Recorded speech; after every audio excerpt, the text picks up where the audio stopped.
Hi viewers, అందరికీ నమస్కారం. Welcome to Sravya's recipes. Hi అండి. ఇవాళ మన రెసిపీ టమోటా కూర. టమోటా కూరకి కావాల్సిన పదార్థాలు ఏందో చూద్దామా. టమోటాలు, పసుపు,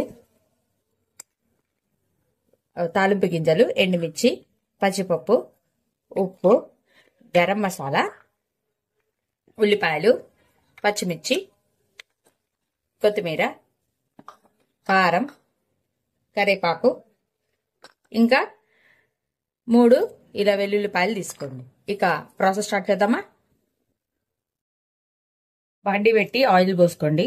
ఆయిల్ వేడెక్కాక తాలింపు గింజలు, పచ్చిపప్పు గోల్డ్ షేడ్ వచ్చేదాకా వేగనివ్వండి. వేగిన తర్వాత ఉల్లిపాయలు, పచ్చిమిర్చి వేసుకుందాం. కరివేపాకు, ఉల్లిపాయలు, పచ్చిమిర్చి వేసి కలిగించండి బాగా. కొంతసేపు వేగనివ్వండి. ఇప్పుడు పసుపు వేసేయండి.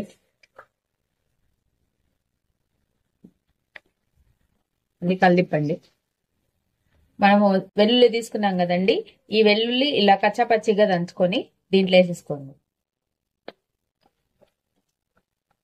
వేసేసి టమోటా కూడా వేసేసుకోండి. ఇలా కలిపండి. ఉప్పు కూడా వేసేసుకోండి. ఉప్పు సరిపడా వేసేసుకోండి, కర్రీకి సరిపడా. ఇక కలిపి మగ్గిన తర్వాత ఉప్పు, కారాలు